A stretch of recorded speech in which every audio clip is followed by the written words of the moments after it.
네, 이번 회담 결과 외교부 취재하는 김지선 기자와 조금 더 들여다보겠습니다.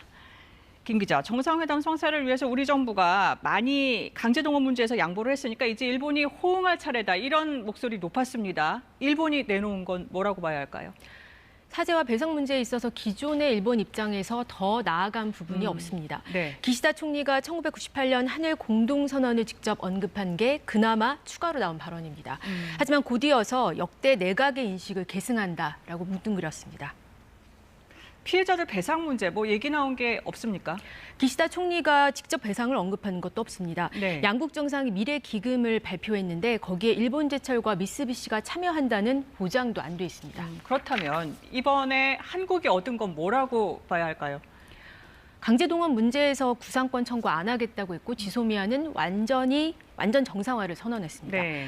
일본 측이 원했던 걸 대부분 들어준 셈입니다. 그렇죠. 반면 우리가 얻은 건 셔틀 외교 복원, 또 경제 안보 대화 정도인데 이거는 한일 양국의 공동 이익입니다. 네. 따라서 이번 방일에서 우리가 얻은 것보다 더 많이 내주고 왔다라는 지적이 제기될 수 있습니다. 네.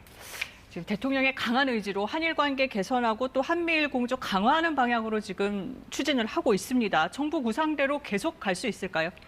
지지율의 지장을 받더라도 한일 관계를 풀겠다는 윤 대통령의 강한 의지로 말씀하신 대로 추진이 되고 있는 건데요. 한일 관계 정상화를 통해서 한미일 공조 강화라는 그 구상은 정부 구상대로 탄력을 받을 길이 열렸습니다. 네. 관건은 국민 여론이 얼마나 뒷받침해 줄 수 있을지 지켜봐야 한다는 점입니다. 네. 강제동원 해법 발표 과정에서 피해자에 대한 충분한 설득과 국민적 공감대 형성이 부족했다, 이런 지적 많았습니다.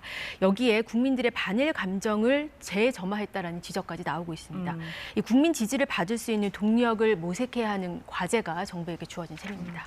또 한 가지, 일본 언론에서 이 기시다 총리가 윤 대통령에게 위안부 합의 이행을 요청했다, 이런 보도가 나왔습니다. 이건 기자회견에서는 없었던 내용 아닙니까? 네, 그렇습니다. 회견이 끝나고 한국 기자들이 이 질문을 했는데 대통령실은 즉답을 피했습니다. 네. 이 대통령실 관계자는 오늘 주요 논의 주제는 강제동원 문제를 비롯해서 미래지향적으로 한일 관계를 발전시킬 방안들이었다. 이걸로 답변을 대신하겠다라고만 했습니다. 기시다 총리가 회담에서 실제 이 요청을 했는지, 그렇다면 윤 대통령은 뭐라고 답을 했는지 아직 확인을 안 해주고 있는 건데요. 네. 일본이 강제동원 문제에 대해서 구체적인 호응 조치를 내놓지 않은 상황에서 위안부 합의까지 거론을 했다고 하면 파장이 더 커질 수도 있습니다. 네, 여기서 정리하죠. 김희선 기자, 잘 들었습니다.